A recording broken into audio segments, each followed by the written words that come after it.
Abdallah ak la famille Ndiéguène de Thiès récemment ñu dégg tamit waa Touba am yuñ souligné ci wax yi nga xam ne wax nañ ko sëñ Touba wax nañ ko ci sëñ Touba te ñoom d'accorduñ ci ñu démentir ko donc kon ñu war a xam ne kon y a problème am na donc kenn mënu ko bañ on n'en disconvient pas quoi. Donc man li ma bëggoon wax dama koy wax ci sama turu bopp parce que man à chaque fois waxuma ci turu benn famille oui donc am na benn famille boo xam ne fa laa bokk nag wax dëgg yàlla juddoo fa yaroo fa di ko tiitaroo bu baax a baax mais famille boo gis dafay am hiérarchie donc da ngay gis xalifa bi après day am porte-parole tamit porte-parole bi mooy wax au nom de la famille donc kon bu porte-parole bi waxee ba pare wax na ci turu famille bi jeex na mais man damay wax en tant que chroniqueur boo xam ne damay nekk ci YouTube bi di nekk ci Facebook bi di wax ci actualité sénégalaise donc tey nag actualité bi loolu moo ko dominé moo tax ma ciy dugg te lépp lu ma ciy wax nag dama koy wax ak yar wax ko ak teggin comme d'habitude niñ koy defee saa su nekk. Donc dafa am benn message bu ñu bëggoon a lancer suñu mbokk sénégalais yi rawatina ñu nekk ci këru diine yi il faut que ñu def attention bu baax a baax dafa mel ni dafa am luy gerte Sénégal instant bii nii il faut que ñu def attention parce que li gën a graaw mooy coow interreligieux c'est très dangereux te Sénégal lu tax ñu war a sant yàlla mooy chaque jour que Dieu fait di nga dégg ci rajo yi wala ci télé yi wala ci réseaux sociaux yi nit def wala wax loo xamante ni mën na taal réew mi te taal na réew yu bëri billaahi wallahi tallahi taal na réew yu bëri moo xam réewu naar yi réew yi nga xam ne yonent yi jaar nañ fa comme ay Irak ay Souria mooy Syrie en français xam nga ay Masr mooy Égypte en français ay Ordon Jordanie en français réew yooyu yëpp tàkk na te li ko taal yëpp ñun xam nañ ko ci yooyu la jógee ko ci affaire yi ay tribu affaire yi ethnie te ñun Sénégal dañoo yàgg dëkk bu rafet wax naa ko sama live bi passé ak suñ mbokk chrétiens yi turuux yi tamit mooy tarixa yi nekkin bu rafet lañ nekkee woon objectif bi lan la woon benn objectif la woon mooy pour le développement de l'islam jëm kanam parce que Sénégal li fa nekkoon mooy ay ceddo ñun ñii ñëpp ku compter suñu ay maam boo compter 3 wala nga compter 4 di nga ci gis ñoo xam ne ay ceddo lañ woon donc kon mag ñooñu nga xamante ni ñoom ñoo fi jaar ku ci mel ni Cheikh Omar Foutiyou Tall Seydil Hadji Malick radiyallahu anhu Cheikh Ahmadou Bamba maam Alhaji Abdullah maam Amari Ndak Seydina Limaamu Laay Bu Kunta Cheikh na Cheikh Sadbu ku lim da ngay juum ñoom ñëpp benn objectif lañ amoon mooy xeex ba l'islam taxaw ci Sénégal xeex ceddo bi donc ñoom Iba Der dañoo commettre une erreur grave te reconnaître nañ seen erreur boobu wax dëgg yàlla reconnaître nañ ko mooy ne gis nga booy wax ci histoire dafa doy waar danga war a jël sa temps nga def ndànk ba pare renseigné wu bul xeeb kenn bul yem ci kenn nga dem ci këru diine yi benn par benn ku nekk nga wax ko lu mu xam ci maamam am na nag ñu wax ne suñ demoon di leen laaj ñoom mën nañ def démagogie di def propagande xam nga pour glorifier seen bopp wala dara waaye nag lu ñuy wax ne fasalu ahla zikri in kuntum laa ta'malun boo xamut da ngay laajte ñi nga xam ne ñoom ñoo xam loo nekk historien këru diine bi ngay xam ñoom ñoo la gën a xam seen bopp olof nee na loo xam-xam demba ma demba gën laa xam demba ba pare alxuraan ñëwaat wax ne wa shahida shahidun min ahliha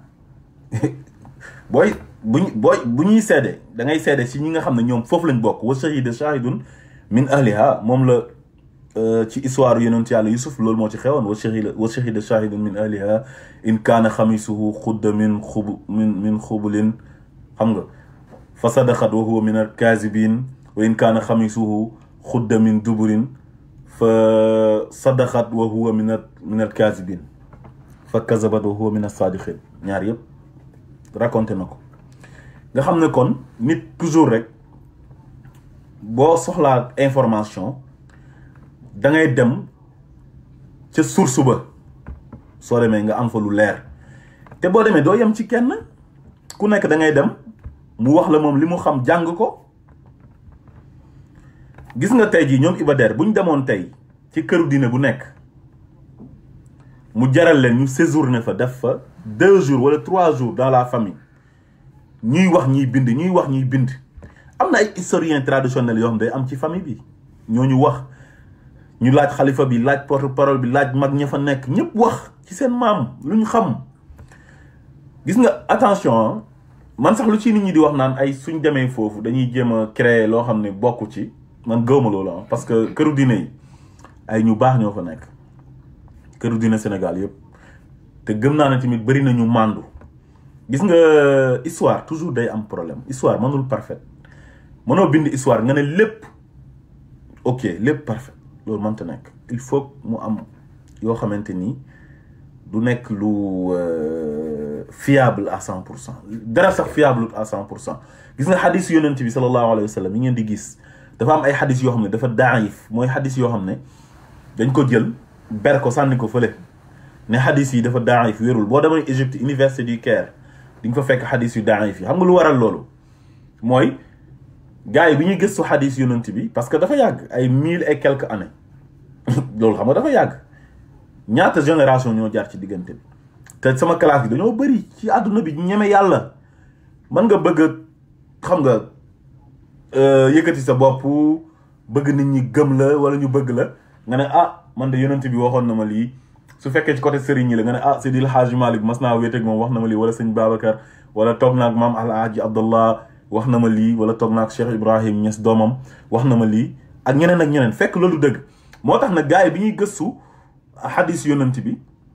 dañoo def benn technique ñu ne léegi yonent bi ñu mu seedeel màndu ne ñooñu ay nit ñu honnête lañ xam nga droiture nekk ci ñoom ñooñu lañ dem topp seen wax yi ñoom ñëpp. bi ñu toppee seen xadis yi nag ñu jël xadis yooyu ne xadis yii nii moo wér moo baax léegi ñeneen ñi nag ñu ne xadis yi ñun wóoruñu ndax dëgg la parce que yonent bi seddalu leen ne ñoom dañoo màndu. léegi kon bépp xadis yonent boo gis ñu ne la xadis bii nii saxiix la maanaam xadis bu wér la ah mooy ne ñooñu boo ko toppee yonent bi seddal na leen ne dañoo màndu. moo tax xadisu Buxaari bi muy gëstu daf doon nekk di topp ba dem ci ñi nga xamante ni ñooñu nettali nañ leen ñooñu nettaliwaat ba boo ko toppee descendance boobu noonu dafay fekk ne ñooñu la yonent bi seddaloon na ñii lu ñu wax ci man dëgg la parce que ay nit ñu màndu lañ. waaye tamit boo demee ci këru diine yi tamit di nga fa fekk loolu ay nit ñu màndu ñoo fa nekk ñoo xamante ni luñ la wax dëgg lay nekk lu seen maam wax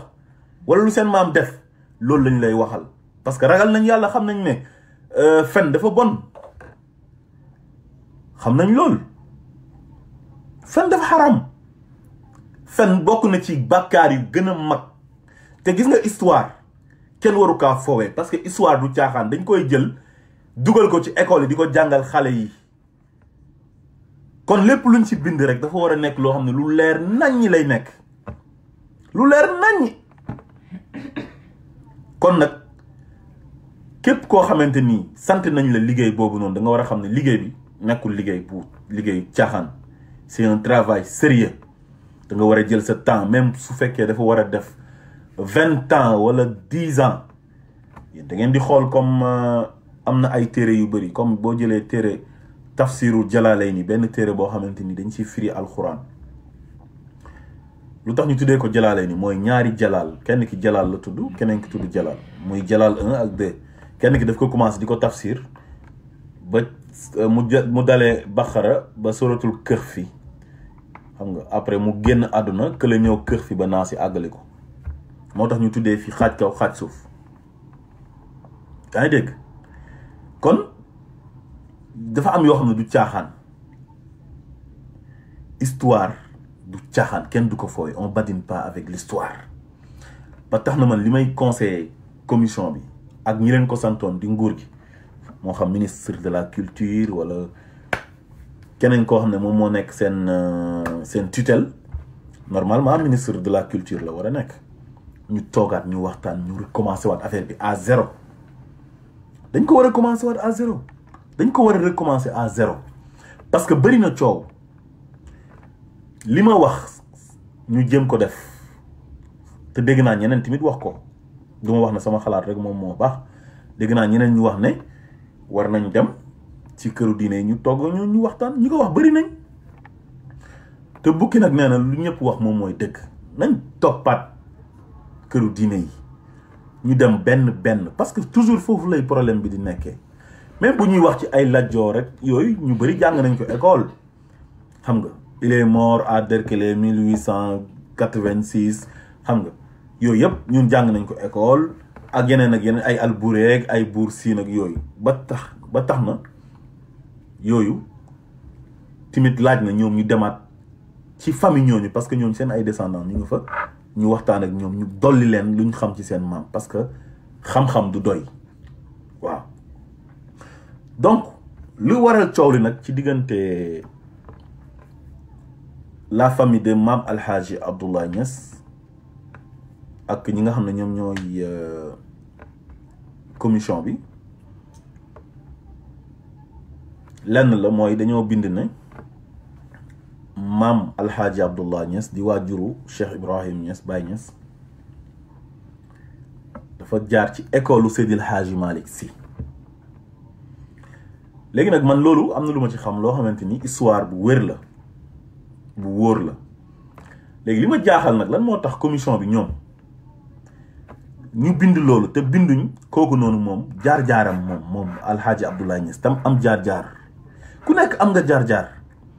Seydil Hadji Malick nit ku baax la Cheikh Ahmadou Bamba ak ñeneen ak ñeneen kenn gënu leen ay nit ñu baax lañ te dañ leen a ameel njukkal parce que su fekkee ne Sénégal dafa nekk 95% musulman tey ñoom ñoo tax ñoom ñoo waral loolu c'est grâce à eux kon ñoom ameel nañ leen njukkal gis nga Maam Alhaji Abdoulaye Niass bu jaaroon ci école Seydil Hadji Malick billahi wallahi watallahi gëm naa ne waa Niassène dañ koy tiitaroo parce que loolu ndam la. Seydil Hadji Malick ku jaar ci école am wàcc nga ku jaar ci école am da nga ko war a tiitaroo mais histoire moo sensible booy bind rek bindal li nga xam ne mooy lu am te famille Niassène bi génn di wax ñu ci bëri nekkuñ ne dañoo mer wala dara mais dañoo bëgg rek lépp lu ñuy bind ci histoire rek mu nekk loo xam ne lu jaar yoon la parce que taarix dafa doy waar waaw taarix dafa doy waar daf fi nekk ba faw loolu la rek waaye ñoom comme Maam Alhaji Abdullah mu ngi génnee ci école Seydil Hadji Malick billahi dérangé wul kenn foofu noonu parce que xam nga lu tax dérangé wul kenn parce que ñaar ñooñu dañoo nekkoon ay jàmbaarul islam nekk ay xarit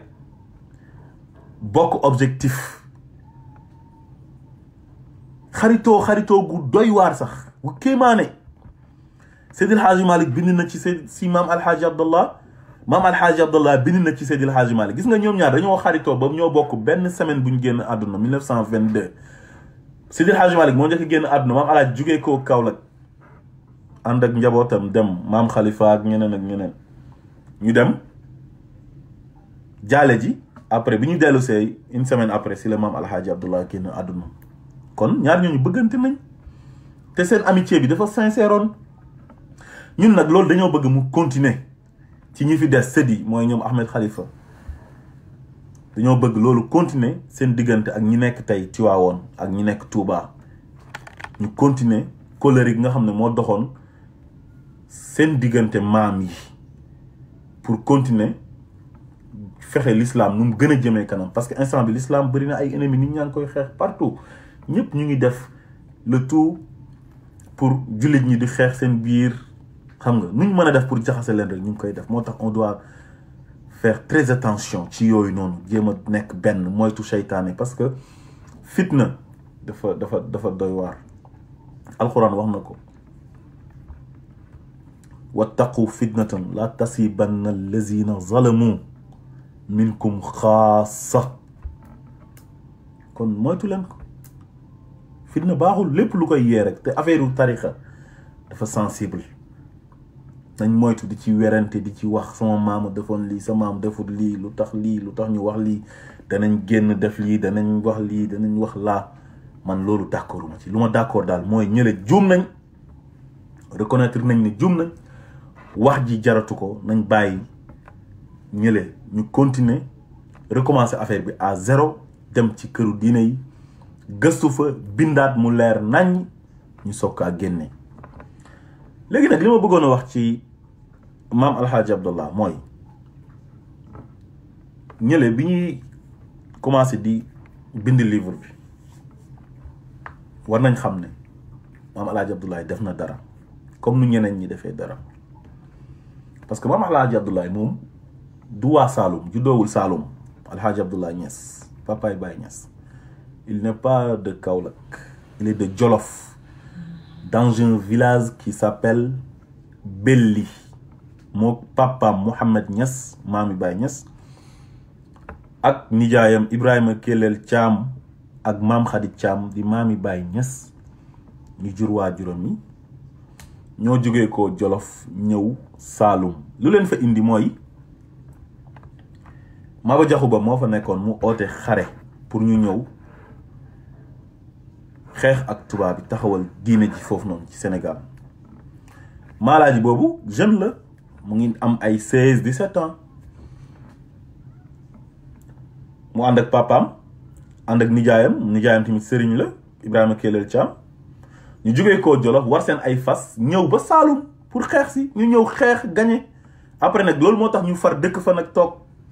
ñu sanc benn dëkk bu tudd Ñaseen Waalo ci côté Nioro parce que Maba Jaxu Ba Nioro la nekkoon bi ñu fa jógee Maam Mor Anta Sali moom tamit ñëwoon na ci xeex bi mooy papaay Serigne Touba mu sanc Poroxaan nekk fa Ibrahima Kellel Thiam boobu noonu di nijaay maam Alxaaji Abdoulaye moom après benn dëkk bu tudd Caameen Waalo moom la sanc dëkk boobu mu ngi existe ba léegi dem na sax ba jur beneen dëkk bu tudd Caameen sanc léegi maam Alxaaji tubaab bi ñoo ko fekk foofu noonu def benn répression ci kawam maam Alxaaji Abdoulaye papaay Baye Niass def répression taal daaraam bi incendier ko fekk mu ngi nekk ak ay doomam foofu noonu ba bàyyi muy juddu après ñoom mu jógee foofu noonu Saloum génn zone Sénégal bi yëpp gàddaay dem Gambie Ahmed Khalifa Niass sax su ngeen ko déggee ci ay waxtaanam mu ngi wax ne maam Alxaaji Abdallah bi Baye Niass juddoo yàggul dara rek ci la dem mu ne Baye mu ngi juddoo Saloum ñu ngéntee ko Gambie une semaine avant ngénte bi ci lañ jógee foofu noonu ñoom ñu dem léegi bi mu nekkee Gambie nag moom dafa doon tukki léeg-léeg dem ay Fass affaire yooyu ci Cheikh Ahmad Tidiane léegi après dafay retourner nag ñëw Sénégal bu ñëwee day jaar si Seydil Hadji Malick en tant que kóllëreem ñu bokk tarixa Tidiane bi mu toog fa léeg-léeg mu am ay yóbbante sax yu mu koy indil loolu moo tax kon tey bu ngeen demee bay bind man jàpp naa ne war ngeen mën a bind loolu ne Alxaaji Abdoulaye baayu Baye Niass dafa li ko indi Saalum Belli la jógee Maba Jaxu Ba oote xare ñu jógee ko Jolof ñëw jàppale si ko ba far dëkk fa mooy ni ma ko waxee nii tey loolu fu ñu dem ci famille Niassène bi suñu leen ko laajee ñu wax leen ko ñu bind ko loolu après wax ji jeex wax lu ko boole woon ak Seydil Hadji Malick kóllëre moo leen boole woon parce que ñoo bokk tarixa Tijaan bi te maa Alaaji Abdoulaye magee na Seydil Hadji Malick 15 ans fekkante na ak maam Ousmane papaay Seydil Hadji Malick ci daara mais après kóllëre googu dañ ko sàmmoon parce que dañoo bokk objectif mooy taxawal diine ji ba pare bokk tarixa Tijaan bi te loolu lu rëy la te Seydil Hadji Malick tamit defal na maam El Hadj Abdoulaye loo xamante ni lu rëy la parce que maam El Hadj Abdoulaye bi mu demee Gambie gàddaay foofu Seydi Hadji Malick moo intervenir ba mu ñëwaat Kaolack 1911 te boobu Tiwaawoon lañ ko programmé mu ne ko damaa bëgg nga toog Saalum man ak yow ñu nekk Sénégal pour continuer liggéey bi maam El Hadj na ko ah man de damaa bëgg a dem toog fële rek pour ma am jàmm ak sama njaboot parce que ñi fekk nañ ma fii taal sama daara ji mu intervenir ci commandant de cercle bu nekkoon Kaolack kooku fexe ba gisanteeg maam El Hadj Abdoulaye ñu toog waxtaan consensus am ñu ne ko léegi xoolal fi leen neex fii ci Kaolack nga dem dëkk fa mu dem ci ville bi foofu Kaolack foofu lew nañu seen Kaolack ville la nekk 1911 ñu sànc ko boobu Baye Niass 11 ans la am mu nekk fa ak ay doomam taawam papaay Ahmed Khalifa Niass mooy maam Khalifa ak Sidi Lamine alxaaji Mouhamed Zeynabou alxaaji Bakar maam Adeeg Maasak maam Shafiu ñoom ñëpp ay doomi maam alxaaji Abdoulaye ñu nekk foofu continuer li ñu doon def dëkk ak tubaab bi ci jàmm cohabitation boo xamante ni jàmm rek la terewul mook Seydi El Hadji Malick ñu continuer nag seq luñ seqoon seen kóllëre ñoom ñaar ba niñ génnee àdduna maam Abdoul Aziz Sy Dabakh démb la anniversaire u génn àdduna décembre man gisuma ko ko gën a baax ak ko ko gën a am kóllëre gis nga ni mu doon doxee kóllëre ci digganteem ak waa Kaolack dafa jéggi dayoo te daf ko daan def wan leen na leen defu ko pour ngistal wala dara xam nga nan la doon def boobu duñ ko fàtte ñun ñu ngi nekk ay xale dafa doon jékki-jékki rek débarqué ñëw si xabru alxaaji Abdoulaye bi lew nañu seen bu fa jógee dem Medina Baye parce que lew naag Medina benn kër la soriwul dem ziyaare maam alxaaji Abdoulaye ziyaare Baye Niass ay nit ñooy ñëw rek fekk ko ci xabru bi rek daw dem wax ko xalifa bi alxaaji Abdoulaye sama turandoo su ko defee kooku ne ah sëñ bi de moom day ñëw sax te duñu tàggu affaire yooyu léegi loolu li muy wane mooy daf koy def te yàlla tax ndax kóllëre defu ko pour nit ñooñ ñu gis ko xam ne day ñëw Kaolack te bu ko ay nit gisutoon dem wax ko xalifa bi noonu lay taalaatee otom dem ñibbi Tiwaawoon te kenn du ko yëg danga daan def Touba di dem di seeti ay sëñ Abdou Lahad ak ñëpp parce que objectif bi benn la ñoom ñii lañu war a def ñoo xam ne yéen a bokk diine ji ah mais da ngeen a war a nekk benn moo tax daal man damay ñaan daal sénégalais yi nañ am retenu ñu ci bëri moytu coow baaxul lii am na ba pare njuumte am na heureusement ñi nga xam ne ñoom ñoo def erreur bi ñoom reconnaître nañ ne def nañ erreur kon daal man li may ñaan daal mooy ñaari famille yëpp nañ am retenu wax bañ a jub coow bañ a jub ñu xam ne ñaar ñooñu ay kilifa yu mag lañu woon liggéey bu am solo ci l'islam xaritoo boo xamante ni xaritoo bu dëgg la woon dëgg moo ko lal kon coow warul jógee ci kër gi di dem ci kër gële na le kenn defu ci erreur ci ñaari kër yi te erreur du fa mas a am mais problème bi fu mu am mooy ñi nga xam ne ñoom lañ jox ne leen ñu retracer waat histoire u Sénégal te mënoon nañ leen ko wax ñu ne ah ñoom duñu reconnaître seen erreur waaye nag yàlla dimbale nañu suturaal ñu ba ñoom reconnaître nañ erreur bi ñu def conseil yi leen nit ñi jox rek nañ ko def ñu recommencer affaire bi à zéro demaat ci kër yi ku nekk ñu laaj la li nga xam ci sa maam nga nettali sa histoire maam su ko defee mbir mi féetee boor ba pare Sénégal nañu moytu ay affaire ay discrimination ak affaire ay parloo affaire partisan loolu baaxul dafa yàq lépp Sénégal dafa yàq politique bi yàq këru diine yi bañ di privilégier ay nit suufeel ay nit di marginaliser loolu baaxul gis nga nit suñu la dénkee benn liggéey yemaleel ñëpp rek ku nekk li nga ko xamal nga waxal ko te bañ di yëkkati ñii di wàccee nii suufeel nit baaxul. Nit nu mu mënti mel rek am na lu mu def te defe naa ne fexe ba taxawal diine l'islam ci Sénégal ba ay nit ñëw bokk ci tarixa boobu aju ci loolu du caaxaan. gis nga sëñ Touba li mu liggéey su doon ay caaxaan la billahi wallahi tallahi màggal bu jotee ñett nit nga fay gis mais xoolal màggal gi ni muy mel. Seydil Hadji Malick lu mu liggéey bu doon ay caaxaan gàmmu Tiwaawoon di nga gis mu bëree nit noonu ñëpp di ko waajal fu nekk nit ñuy jógee ci àdduna bi di fa ñëw. Kaolack la même chose. Maam Alaaji Abdoulaye am na benn doomam boo xam ne Baye Niass mais li mu am ci ay taalibe ci biti partout Nigéria gis ngeen Nigéria gàmmu gi da ngeen koy seetaan ci réseaux sociaux yi di ko seetaan partout ay nit ñu bari lay drainer xam nga kon loolu du caaxaan loolu fierté la pour bépp doomi Sénégal ñu koy tiitaroo. kon nit ki sa doomu réew sa compatriote lépp lu mu def rek yow bindal ko amul benn problème bindal loolu rek suñu leen dénkee daal wane leen màndu yamale bañ a di yëkkati di wàccee di suufeel di marginaliser loolu baaxul. taal na réew yu bari te nag Sénégal heureusement ñun dëkk lañ boo xamante ni dañoo tolérant. nee naa leen ci sama début wax chaque jour ngeen gis ci réew ma loo xamante nii nit dana ko wax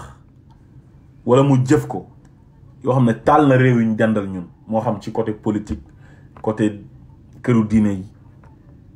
chaque jour day am même ba ci côté affaire yi ethnicité ak yooyu noonu ay ethnicisme yooyu yëpp dañ ko fay dégg mais gis nga mosoo dégg nit ñi dañuy génn wax tuuti rek après mu jeex ñu fàtte ko. kon ñun nekkuñ benn peuple boo xam ne dañoo violent. ñun nous sommes pas un peuple violent te loolu sant yàlla la. léegi daal lu ci des mooy nañ moytu coow surtout coow ay waxu tarixa nañ ko moytu. bu dara xewee bu jël mukk liwil di ko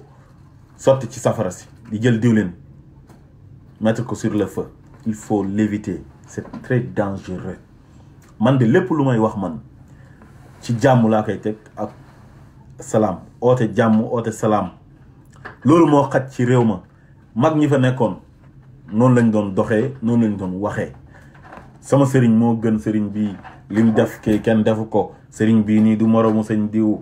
diw moo moom kii moo man kii yooyu jaru ko xam nga lu tax jaru ko xeex bi benn rek la woon mooy diine ji na taxaw rek. te loolu taxaw na Sénégal ñëpp macha allah ñu ci ëpp ay jullit lañ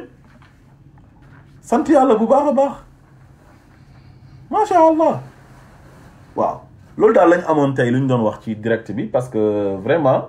ñun lépp lu ñuy wax rek ci ak lépp lu soxal actualité ci Sénégal ak loo xam ne jàmmu Sénégal la dañ ciy wax nekkul nag ci politique rek la ñu war a wax waaw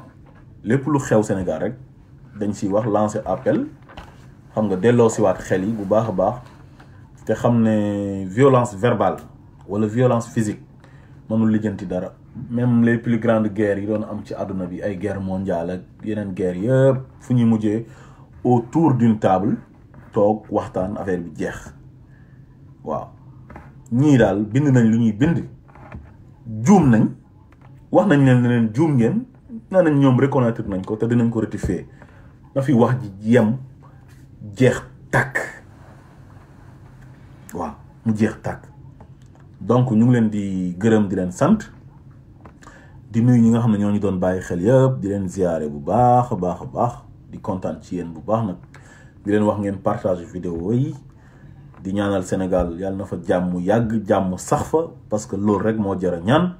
suñ pétrole bi nga xamante ni feeñ na fa muy ressources minières yi yàlla na yàlla def ñu exploiter ko. yàlla delloo si waat xelu nguur ga xaw ma nag ñooy continuer nekk fa ba fa wala déet waaye ñeneen ñi nga xam ne daal ñoom ñoo jiite réew mi ñu bàyyi xel ci sénégalais yi xam ne sénégalais yi ils sont fatigués les sénégalais sont fatigués waaw gis nañ sénégalais yi lu ñuy daj ñëpp xam nañ teg nañ ci seen bët waaw extrême pauvreté moo fa am waaw gisoo nawet bii nii inondation bi mu ngi bëgg a rey nit ñi sonn nañ trop waaw